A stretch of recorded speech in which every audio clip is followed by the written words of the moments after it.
The year was 1965, and the city of New York was a powder keg waiting for a spark. The civil rights movement was burning through the country, tearing at the seams of the old order. And in Harlem, the streets were vibrating with a tension that felt like the air before a thunderstorm. At the center of this storm stood Ellsworth Bumpy Johnson. To the police, he was a plague, a gangster who had strangled the city with his numbers racket and his iron-fisted control. To the people of Harlem, he was something more complicated. A protector, a provider, a man who stood tall when the rest of the world wanted him on his knees. But to Julian Westbrook, the star anchor of the City in Focus evening news program, Bumpy Johnson was nothing more than a rat that needed to be exterminated on live television. Julian Westbrook was the face of New York media.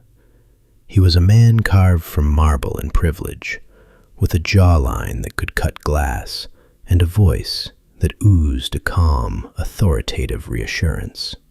He sat every night behind his mahogany desk in the studio at Rockefeller Center, telling the good people of the suburbs what to think and who to fear.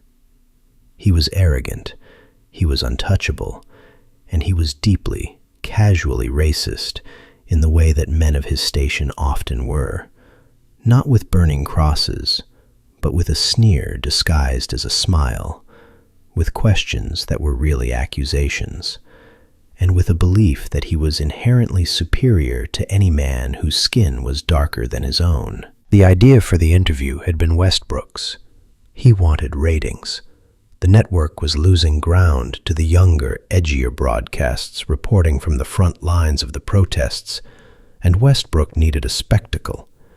He wanted to bring the King of Harlem out of the shadows and into the harsh, unforgiving light of the studio lamps. He wanted to strip Bumpy Johnson naked in front of 3 million viewers, to expose him as a savage, uneducated thug, and to end the legend of Bumpy Johnson once and for all. He pitched it to the network executives as a public service, a hard-hitting expose on organized crime. But in the privacy of his office, pouring a scotch for his producer, Westbrook had been more honest. "I'm going to break him," he had said, swirling the amber liquid. "I'm going to make him lose his temper. And when the world sees the animal come out, the police will finally have the mandate to lock him away forever." When the invitation arrived at the Lenox Terrace apartment, Bumpy's lieutenants were unanimous. Do not go. They smelled a trap. They knew that a man like Westbrook didn't invite a man like Bumpy to tea. He invited him to an execution. "He controls the microphone, Bumpy," whispered Whispers, Bumpy's longtime confidant, his face etched with worry. "He controls the cameras. You go down there, into his house, and you're playing by his rules. He'll cut you up. He'll make you look foolish." Bumpy sat in his armchair, reading the invitation. It was printed on thick, cream-colored cardstock, elegant and insulting in its formality. He smoked his cigar slowly, the blue smoke drifting up toward the ceiling. He knew Whispers was right. It was a trap. But Bumpy Johnson had spent his entire life walking into traps and dismantling them from the inside. He knew that declining the interview would be seen as cowardice. It would look like he was afraid of the white man in the suit. And if there was one thing Bumpy Johnson would not tolerate, it was the perception of fear. "I'm going," Bumpy said, his voice low and final. "He thinks he's inviting a gangster. He thinks he's going to talk to a caricature. He doesn't know he's inviting a man who reads Nietzsche and plays chess. Let him set his trap, Whispers. I'll bring the bait." The day of the interview was unseasonably cold. The wind whipped down the avenues of Manhattan, cutting through coats and stinging faces. Bumpy dressed with the precision of a general preparing for battle. He chose a charcoal gray suit, tailored in Italy, the fabric smooth and expensive. He wore a crisp white shirt, starched to perfection, and a silk tie of deep burgundy. He placed his fedora on his head at the exact angle that signaled authority. He checked his reflection in the mirror. He didn't look like a thug. He looked like a senator. He looked like a captain of industry. He looked like exactly what Julian Westbrook feared most: an equal. The drive from Harlem to Midtown was a journey between two worlds. As the black Cadillac moved south, crossing the invisible border of 110th Street, the landscape changed. The brownstones and bustling street corners of Harlem gave way to the towering steel canyons of corporate America. The faces on the sidewalk changed from black and brown to white. The energy shifted from the rhythm of jazz and survival to the cold, frantic pace of commerce. When the car pulled up to the studio entrance at Rockefeller Center, the hostility was immediate. The doorman, a heavy-set man in a uniform with gold braid, hesitated before opening the car door.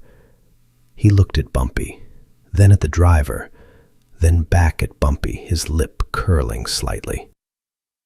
He opened the door, but he didn't offer a hand. He didn't say, "Good evening, sir." He simply stood back, his body language screaming that Bumpy didn't belong there. Bumpy stepped out of the car, ignoring the man. He walked into the lobby, his entourage trailing a few steps behind. The lobby was a cathedral of marble and gold, echoing with the footsteps of secretaries and executives. When Bumpy entered, the noise dropped. Heads turned. Eyes widened. It was rare for a black man to walk through these doors, unless he was carrying a mop or a tray of coffee. For a black man to walk in wearing a suit that cost more than the security guard's yearly salary, walking with the stride of a king, was an affront to the natural order of the building. They were met at the reception desk by a young woman with a tight smile and terrified eyes. "Mr. Johnson?" she squeaked. "Mr. Westbrook is expecting you. Security will need to check you." Two security guards stepped forward. They were big men, ex-cops, their hands resting near their belts. They looked at Bumpy with open aggression. One of them, a man with a red face and a thick neck, stepped into Bumpy's personal space. "Arms out," the guard grunted. "Standard procedure." Nat Pettigrew, Bumpy's bodyguard, stepped forward, his fists clenching. But Bumpy raised a hand. He stopped Nat with a single look. Bumpy turned to the guard. He didn't raise his arms. He simply looked the man in the eye, holding his gaze until the guard blinked. "I am a guest of Mr. Westbrook," Bumpy said softly. His voice was not loud, but it carried through the lobby like a gunshot. "I was invited here. I am unarmed. My men are unarmed. If you touch me, I will turn around, I will walk out that door, and your boss will have 3 million people staring at an empty chair tonight. And I suspect, by tomorrow morning, you will be looking for work on the docks." The guard hesitated. He looked at the receptionist, who was pale. He looked at the clock. The show was live in 40 minutes. He knew Westbrook would flay him alive if the guest walked out. The guard stepped back, grumbling, his face flushing a deeper shade of red. "Right this way," the receptionist whispered, hurrying out from behind the desk. They were led down long, carpeted corridors lined with portraits of famous white men, anchors, politicians, actors. They passed open doors where writers sat in clouds of cigarette smoke, typing frantically. Every time they passed a door, the typing stopped. Faces appeared in the glass. The whispers followed them like a wake behind a ship. "That's him. That's the gangster. That's the killer." They were shown to a green room. It was small, painted a sickly shade of beige, with a bowl of stale fruit on the table. The contrast was deliberate. Bumpy knew that the green rooms for the senators and the movie stars were plush, filled with champagne and flowers. This room was a cell. It was designed to make him feel small, to remind him of his place before he went on stage. Bumpy didn't sit. He stood in the center of the room, examining the walls. 10 minutes later, the door opened, and Julian Westbrook walked in. In person, Westbrook was taller than he looked on television. He was immaculately groomed, his hair cemented into place with pomade, his teeth blindingly white. He smelled of expensive cologne and arrogance. He didn't come in to welcome a guest. He came in to inspect a specimen. "Mr. Johnson," Westbrook said. He didn't offer a hand. He stood near the door, keeping a barrier of air between them. "I'm glad you decided to show up. Frankly, we had a backup segment on the botanical gardens ready to go. We weren't sure you'd have the nerve." "I have never been accused of lacking nerve, Mr. Westbrook," Bumpy said, turning to face him. Westbrook chuckled, a sound devoid of humor. "Yes, well, the streets are one thing. This is national television. It's a different arena. There are rules here. Decency, decorum. I just wanted to come down here and make sure we understand each other." Westbrook took a step closer, his voice dropping to a patronizing tone, the way one might speak to a slow child or a trained dog. "We're going to talk about Harlem," Westbrook said. "We're going to talk about the numbers, the violence, the drugs. I want straight answers. No street slang, no jive talk. Speak clearly. The audience out there, they aren't used to your dialect. Try to articulate if you can. We don't want to have to subtitle you." It was a slap in the face, a calculated, brutal insult wrapped in the guise of production advice. Westbrook was calling him illiterate. He was calling him a savage. Bumpy's expression didn't change. He didn't frown. He didn't glare. He looked at Westbrook with a mild curiosity, as if he were observing a bug crawling across a picnic table. "I will do my best to make myself understood, Julian," Bumpy said. He used the anchor's first name deliberately. It was a breach of protocol, a subtle power move. Westbrook's eye twitched. He hated being called Julian by anyone, let alone a criminal. "Mr. Westbrook," he corrected sharply. "On air, it's Mr. Westbrook." "We'll see," Bumpy said. Westbrook stared at him for a moment, trying to find the crack in the armor, trying to see the anger. He found nothing. With a scoff, he turned and left the room. "5 minutes to air. Don't be late." When the door closed, Nat Pettigrew let out a low growl. "Let me break his jaw, Bumpy. Just one hit. He won't be talking so pretty with his teeth in his throat." "No," Bumpy said, adjusting his cufflinks. "That's what he wants. He wants the brute. He wants the animal. If I hit him, he wins. If I yell, he wins. Tonight, Nat, we aren't going to fight him with fists. We're going to kill him with the truth. And the truth hurts a man like that far more than a punch ever could." A stage manager, a young man with a headset who looked terrified, appeared at the door. "Mr. Johnson, we're ready for you." Bumpy walked out of the green room and onto the studio floor. The transition was blinding. The studio was a cavernous space filled with massive cameras on wheels, boom microphones hanging like predatory birds, and banks of lights that generated a physical heat. Beyond the lit circle of the set sat the audience, 300 people, almost entirely white. They sat in the risers, murmuring, craning their necks to see the monster from Harlem. Westbrook was already seated behind his desk, reviewing his notes. He looked commanding, the master of his domain. There was a chair positioned opposite him, a simple, unpadded wooden chair. Another subtle insult. Westbrook sat in leather luxury. The guest sat on a hard bench. Bumpy walked onto the set. The audience went silent. The sound of his footsteps on the polished floor was the only noise in the room. He sat down in the wooden chair. He crossed his legs. He folded his hands in his lap. He looked comfortable. He looked regal. A makeup woman rushed in to dab powder on Westbrook's nose. She hesitated near Bumpy, holding a sponge. "I'm fine, darling," Bumpy said gently. "I don't wear a mask." Westbrook heard it and bristled. The stage manager began the countdown. 30 seconds, quiet on the set, 20 seconds. The red lights on the cameras hummed to life. The floor director pointed a finger at Westbrook. "Good evening," Westbrook said, his voice instantly transforming into the smooth, trusted baritone that America loved.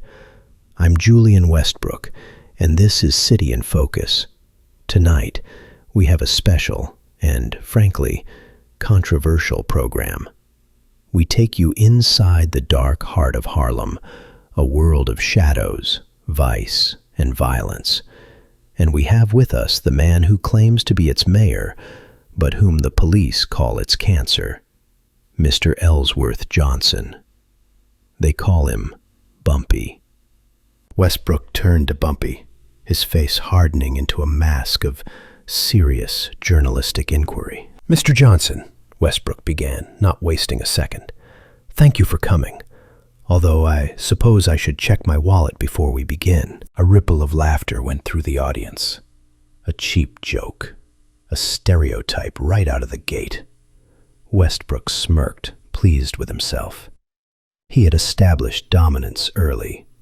He had marked Bumpy as a thief. Bumpy didn't smile. He didn't laugh. He waited for the laughter to die down. "You can check your wallet if you like, Mr. Westbrook. But I believe you'll find that the only people in this city who steal from the poor are the ones sitting in the banks downtown, not the ones in Harlem." The audience went quiet. The laughter died in their throats.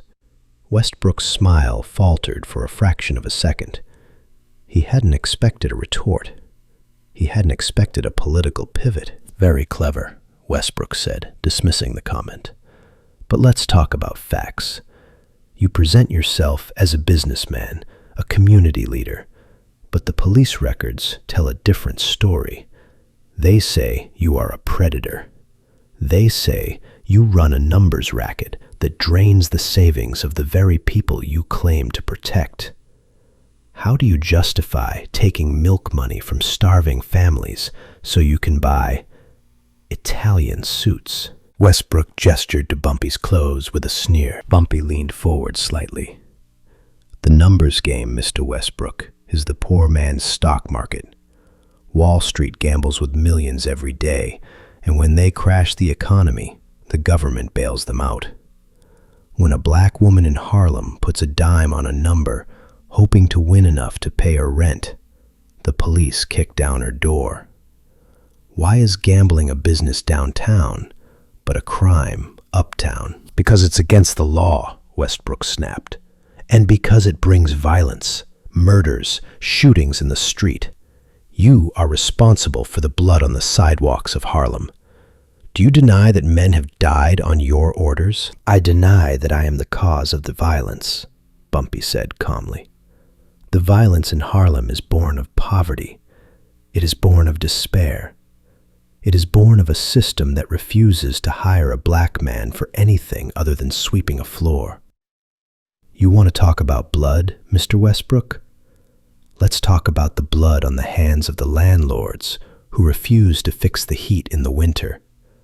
Let's talk about the blood on the hands of the police who beat teenagers for walking down the wrong street. I don't create the jungle. I just learned how to survive in it." Westbrook was getting annoyed. Bumpy wasn't following the script. He was supposed to be defensive. He was supposed to be angry. Instead, he was turning the interview into an indictment of society. Westbrook decided to take the gloves off. He needed to hurt him. He needed to humiliate him. "You talk a lot about society," Westbrook said, his voice dripping with venom. "But isn't it true that you are nothing more than a parasite? You poison your own people. You sell them dreams that never come true. And let's be honest, Mr. Johnson, you're not an educated man. You spent your youth in prison, not in the library. You are a thug who got lucky. Do you really think you have the intellectual capacity to sit here and lecture me about economics?" It was a direct attack on Bumpy's intelligence. It was the uppity Negro insult dressed up in $50 words. The studio felt electric. The audience leaned in, waiting for Bumpy to snap. They wanted the shout. They wanted the threat. Bumpy stared at Westbrook. For a long moment, he said nothing. He let the silence stretch, making Westbrook squirm. "I may not have a degree from Harvard, Mr. Westbrook," Bumpy said softly. "But I have a degree from Sing Sing. I have a degree from the streets, where you wouldn't last 10 minutes. And as for reading, I suspect I have read more books in my cell than you have read in your entire life. You read teleprompters. I read history. And history teaches me that men like you always think they are the masters of the world, right up until the moment the world changes." Westbrook's face turned pink. He was losing control. The interview was slipping away. He realized he had underestimated the man in front of him. He needed the nuclear option. He needed to ask the question that he knew would break Bumpy Johnson. He had saved it for the end, but he had to use it now. He had to destroy him. Westbrook leaned in, a cruel, predatory glint in his eyes. He lowered his voice, making it sound intimate, concerned, and utterly vicious. "Let's talk about your family, Bumpy. Let's talk about your daughter. You parade her around like a princess. You send her to fancy schools. But everyone knows the truth. Everyone knows that no matter how much money you spend, no matter how many dresses you buy her, she will never be accepted. She will always be the daughter of a criminal, the daughter of a primitive.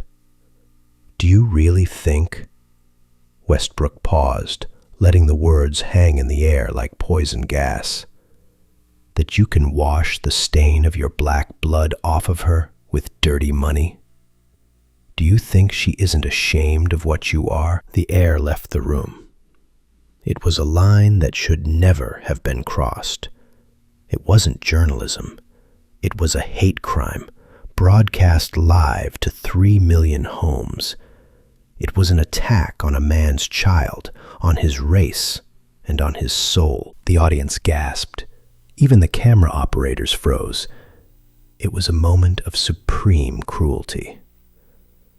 Westbrook sat back, a smug smile playing on his lips. He had done it. He had pushed the button. Now he waited for the explosion.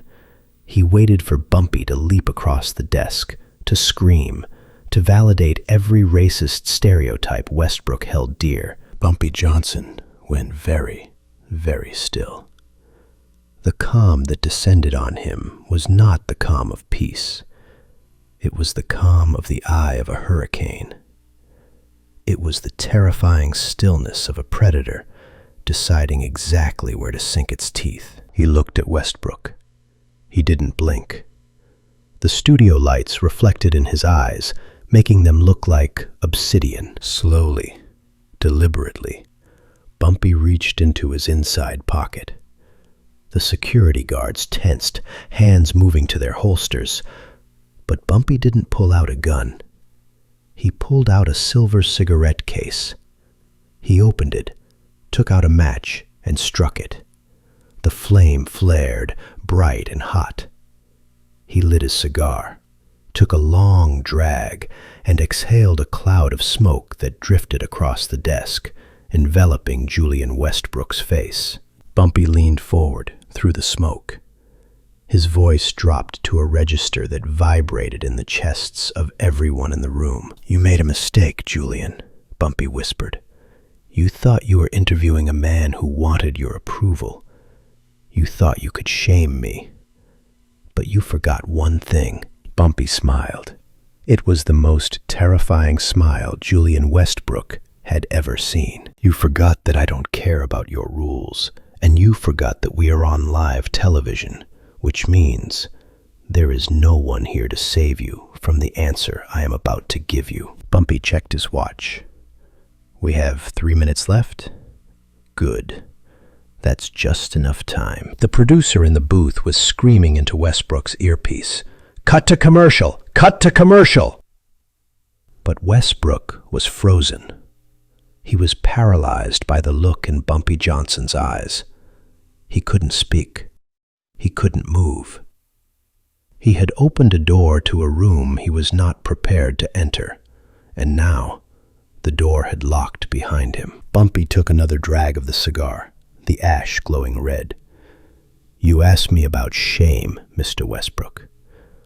Let me tell you a story about shame.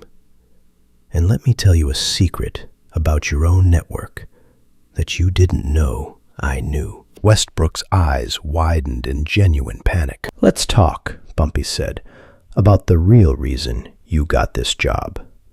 The red light on the camera burned on, unblinking, broadcasting the dismantling of a legend to the entire world. The trap had sprung, but the reporter's leg was the one caught in the steel jaws. The red light of the camera was a burning eye, unblinking and merciless, broadcasting the silence in the studio to millions of living rooms across America. Julian Westbrook sat frozen in his leather chair, the blood having drained from his face so completely that his makeup stood out like orange paint on a corpse. The smoke from Bumpy Johnson's cigar drifted lazily between them, a gray veil separating the hunter from the prey. In the control booth, the producer was shouting, slamming his hand against the console, demanding a commercial break. But the director, a man who knew television gold when he saw it, kept the cameras rolling. He knew that what was happening in Studio 6B wasn't just an interview. It was a televised execution. Bumpy leaned back in the wooden chair that was meant to make him look small. Instead, it looked like a throne. He took another slow drag of the cigar, letting the ash grow long, holding Westbrook's terrified gaze with a calmness that was more violent than a raised fist. "You want to know about the real reason you sit in that chair, Julian?" Bumpy asked, his voice soft, rolling over the studio audience like a low fog. "You told the world that I prey on the weak. You told them I exploit the desperate. You called me a parasite." Bumpy reached into his suit jacket again. Westbrook flinched, his eyes darting to the security guards who stood paralyzed in the shadows. But Bumpy didn't produce a weapon. He produced a small, folded piece of paper. It wasn't a ledger. It was a marker. A gambling slip. "You see," Bumpy continued, smoothing the paper out on the edge of Westbrook's mahogany desk, "I know a man in Hell's Kitchen. His name is Sal. You know Sal, don't you, Julian?" Westbrook's mouth opened, but no sound came out. His throat had constricted, dry as dust. He knew Sal. Everyone with a vice in Midtown knew Sal. "Sal is a businessman, much like myself," Bumpy said, addressing the camera now, looking directly into the lens. "He lends money to men who live beyond their means. Men who need to keep up appearances. Men who wear $300 suits and drive Jaguars, but haven't paid their rent in 4 months. Bumpy turned back to Westbrook. You talk about the numbers game in Harlem like it's a sin. You look down your nose at a grandmother putting a dime on 714, hoping to buy a new coat. But you, Mr. Westbrook, you like the ponies, don't you? You like the track at Saratoga. And you like the private card games at the Plaza Hotel. Westbrook found his voice. It was a strangled, desperate whisper. "Stop it! This is slander! I'll sue you!" "Slander is a lie, Julian," Bumpy said, tapping the piece of paper. "This is a receipt, dated last Tuesday. $50,000. That's what you owe Sal. And you know what happens when men like you can't pay men like Sal? They get desperate. They look for a way out. They look for a big story, a ratings boost, something that will convince the network to give them a raise so they can pay off the sharks before their legs get broken." The audience gasped, a collective intake of breath that sucked the oxygen out of the room. This wasn't just an accusation, it was a dissection. Bumpy was peeling back the layers of Westbrook's carefully constructed life, exposing the rot underneath. "You didn't bring me here to expose the truth about Harlem," Bumpy said, his voice hardening, losing its softness. "You brought me here to save your own skin. You thought if you humiliated Bumpy Johnson, if you destroyed the Black Menace on live TV, you'd be the hero of New York. You'd get your bonus. You'd pay off Sal. You're not a journalist, Mr. Westbrook. You're a junkie. You're a degenerate gambler trying to settle a debt with my reputation." Westbrook was shaking now, visibly shaking. The sweat was beading on his forehead, cutting through the powder. He looked at the camera, then at Bumpy, his eyes pleading. He was begging. Without saying the words, he was screaming for mercy. "Please stop. Please don't ruin me." But Bumpy Johnson was not a man of mercy. He was a man of justice. And justice, on the streets of Harlem, was absolute. "You mentioned my daughter," Bumpy said. The temperature in the room seemed to drop 10 degrees. "You asked if she was ashamed of me. You asked if my dirty money could wash off her skin." Bumpy stood up. He rose slowly, unfolding his frame until he towered over the seated anchor. He picked up the gambling slip and dropped it onto Westbrook's lap. "My daughter knows exactly who I am," Bumpy said. "She knows I am a man who keeps his word. She knows I am a man who pays his debts. And she knows that I would never, ever sell my soul to a loan shark to buy a suit I couldn't afford." Bumpy leaned down, his face inches from Westbrook's. The anchor smelled the tobacco, the peppermint, and the terrifying scent of raw power. "My daughter sleeps soundly at night, Julian. But your son? When he goes to school tomorrow, and the other children ask him why his father is a fraud who owes money to the mob, I wonder if he will be ashamed of you." Westbrook broke. "Cut the feed!" Westbrook screamed, his voice cracking into a high-pitched shriek. He scrambled backward, his chair tipping over, sending him sprawling onto the polished floor. "Cut it! Cut it now! Security! Get him out of here!" He lay on the floor, tangled in his expensive suit, pointing a shaking finger at Bumpy. He looked pathetic. He looked small. The giant of journalism, the voice of the city, was reduced to a frightened child throwing a tantrum in the dirt. The red light on the camera finally blinked off. The studio went dark as the director cut to a commercial for laundry detergent. But the damage was done. 3 million people had seen Julian Westbrook fall. They had seen the King of Harlem stand tall, while the pillar of society crumbled. In the sudden dimness of the studio, chaos erupted. The stage manager rushed forward. The security guards, finally released from their paralysis, stepped onto the set, hands on their holsters. "Mr. Johnson," the lead guard barked, though his voice lacked the conviction it had held in the lobby. "You need to leave. Now." Bumpy didn't look at the guard. He looked down at Westbrook, who was trying to stand up, his hands slipping on the sleek floor. Bumpy reached into his pocket one last time. Westbrook flinched again, expecting a gun, a knife, anything. Bumpy pulled out a single, crisp $100 bill. He let it flutter down, landing on Westbrook's chest. "For a cab," Bumpy said, "since Sal is going to take your car."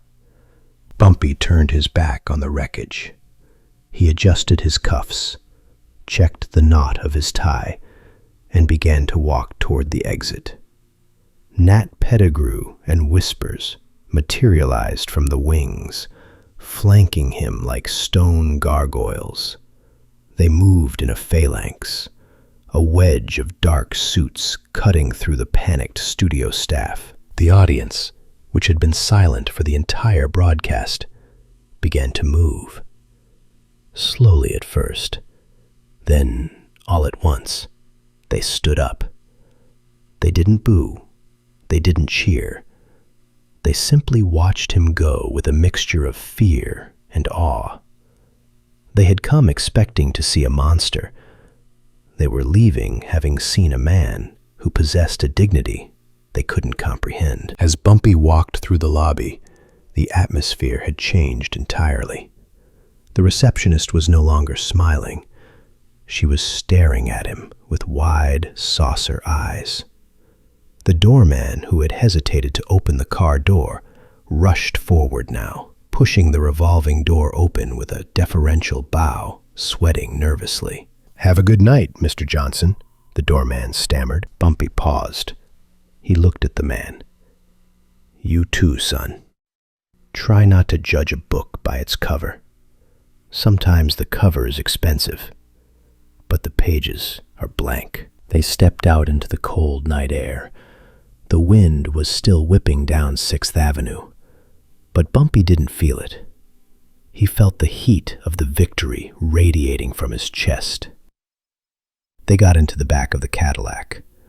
The heavy door slammed shut, sealing out the noise of the city. For a long time, no one spoke. The car moved north, the lights of the city blurring past. Nat was the first to break the silence. He let out a low, long whistle. "Bumpy," Nat said, shaking his head, "I have seen you do some cold things. I've seen you break fingers. I've seen you order hits. But that was murder. You killed him without touching him." Whispers was chuckling in the front seat, a dry, rattling sound. "Did you see his face? When you dropped the marker, I thought he was going to have a heart attack right there on the rug." "Cut the feed! Cut the feed!" Whispers mimicked Westbrook's high-pitched panic. Bumpy lit a fresh cigar. "He killed himself, Nat. I just provided the mirror. Men like Westbrook, they build their castles on sand. They think because they are white and rich and famous that the rules don't apply to them. They think they can look down on us. But gravity applies to everyone, and the higher you build your tower on a lie, the harder it falls when someone kicks out the foundation." "How did you get the marker?" Nat asked. "Sal usually keeps his books tight." Bumpy smiled in the darkness. "Sal does keep his books tight. But Sal also operates in a territory that borders ours. He needed a favor last week. Some trouble with a union rep who wouldn't play ball. I handled it for him. He owed me. When I saw Westbrook's name on the invitation, I made a call. I asked Sal if our friend Julian had any outstanding liabilities. Sal was more than happy to trade the debt for a clean slate with me." "So you bought his debt," Whispers said. "I bought his soul," Bumpy corrected, "and tonight I cashed it in." The car crossed 110th Street. The rhythm of the city changed again. The stiffness of Midtown melted away, replaced by the vibrant, struggling, living pulse of Harlem. People were out on the streets despite the cold. As the Cadillac rolled down Lenox Avenue, Bumpy saw something he hadn't expected. People were cheering. They were standing on the corners, pointing at the car. Some were clapping. A group of young men outside a pool hall raised their fists in the air. They had seen the broadcast.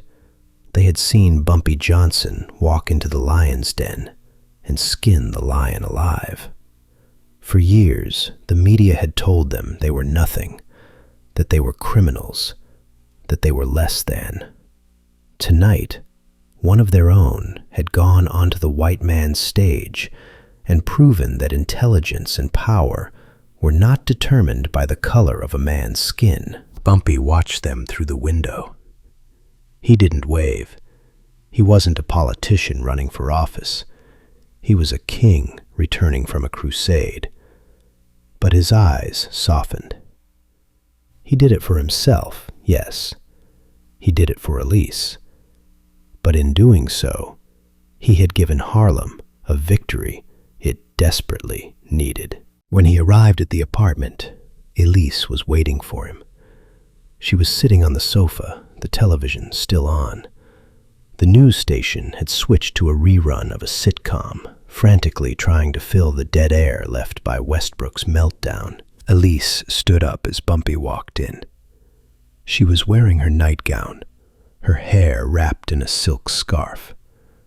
Her eyes were red, but she wasn't crying anymore. She looked at her father, the man the world called a monster, the man Westbrook had called a primitive. "You didn't have to do that," she whispered. "You made him hate you." Bumpy took off his coat and handed it to Nat, who retreated to the kitchen to give them privacy. Bumpy walked over to his daughter.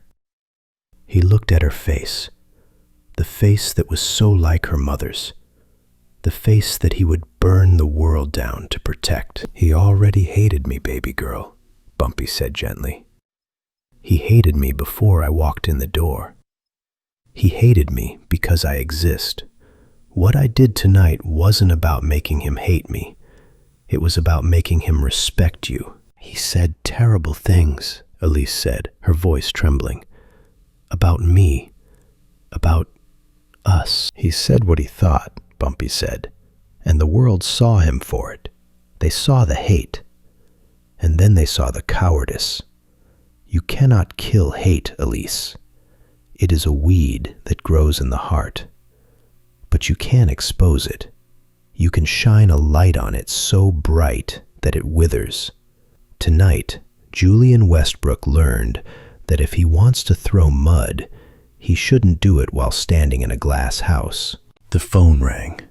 It was a shrill, jarring sound in the quiet apartment. Bumpy looked at it. He knew who it would be.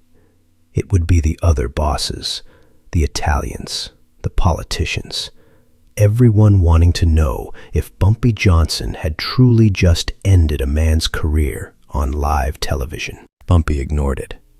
He sat down on the sofa next to his daughter. "Turn it off," he said, gesturing to the TV. Elise clicked the dial, silencing the noise of the world. "Did you really pay his cab fare?" Elise asked, a small smile finally touching her lips. Bumpy chuckled. "I did. A man should always be charitable to the less fortunate." The fallout was swift, brutal, and total. By the next morning, Julian Westbrook was not just unemployed, he was radioactive. The network issued a statement before the sun came up, announcing Westbrook's immediate resignation due to personal health reasons. They wiped his name from the marquee. They scrubbed his picture from the hallways. The gambling debt story ran in every newspaper in the city. The Post, the Daily News, even the Times carried the story of the anchor's secret life. The revelation of his hypocrisy destroyed any sympathy he might have garnered. If Bumpy had punched him, Westbrook would have been a martyr, a victim of savage violence. But because Bumpy had used the truth, Westbrook was a pariah. He was the man who preached morality while living in the gutter. Westbrook lost his apartment. He lost his car. His wife left him within the week, taking the children to her parents' estate in Connecticut. He tried to sue, but no lawyer would take the case. The evidence was irrefutable, and more importantly, no one wanted to go up against Bumpy Johnson in open court. 3 weeks later, Bumpy was sitting in the Flash Inn eating a steak. The restaurant was crowded, filled with the smoke and laughter of Harlem's elite. The jukebox was playing Coltrane. The atmosphere was warm, safe, and victorious. Whispers walked in, shaking the rain off his umbrella. He slid into the booth opposite Bumpy. "You hear about Westbrook?" Whispers asked, pouring himself a drink. "I don't follow the gossip columns," Bumpy said, cutting his meat. "Not in the columns," Whispers said. "Saw him, downtown, near the Port Authority." Bumpy paused, his fork halfway to his mouth. "And? He looks rough, Bumpy." Suit was wrinkled, looked like he hadn't shaved in days. He was trying to get into a card game in the back of a deli. They threw him out, said his credit was no good. Bumpy chewed slowly. He swallowed. He took a sip of his red wine. "Did he ask for me?" Bumpy asked. "No," Whispers said, "but he looked terrified. He keeps looking over his shoulder. I think he thinks you're going to send someone after him. Finish the job." Bumpy shook his head. "There's no need to finish a job that's already done. A man like that needs an audience to exist. Without the camera, without the chair, without the admiration, he's already dead. He's just a ghost, haunting a city that forgot his name." "Still," Whispers said, grinning, "it was a hell of a thing. The instant regret seen round the world. The boys are still talking about it. My daughter sleeps soundly. Does your son? That line cut deep." Bumpy wiped his mouth with his napkin. He looked out the window of the restaurant at the rain-slicked streets of Harlem. He saw the people walking by, people who struggled, people who fought, people who had been told for centuries that they were less than the Westbrooks of the world. "He asked the wrong question," Bumpy said quietly. "He asked if my daughter was ashamed. He should have asked if I was afraid. Because if he had asked that, I would have told him the truth." "And what's the truth?" Whispers asked. Bumpy looked at his friend, his eyes hard and clear. "The truth is, I'm not afraid of the police. I'm not afraid of the Italians. And I am certainly not afraid of a man with a microphone.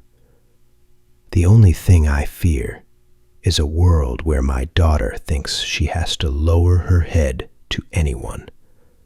And as long as I have breath in my body, I will make sure that world never exists." He signaled the waiter for the check. "Come on," Bumpy said, standing up and putting on his fedora. "We have work to do. The numbers don't run themselves, and I suspect Sal might be looking for a new customer in Hell's Kitchen. I hear there's a vacancy in the broadcasting industry." They walked out of the Flash Inn and into the night. The king of Harlem and his shadow, leaving the ghost of Julian Westbrook far behind in the darkness, a cautionary tale for anyone who dared to mistake Bumpy Johnson's silence for submission. The city moved on, but the lesson remained burned into the static of the airwaves. You can come for the king, but you best not miss. And you certainly, absolutely, best not insult the princess. Thanks for listening, folks. If you liked that video and want more, be sure to like the video and subscribe so you don't miss any Bumpy Johnson stories.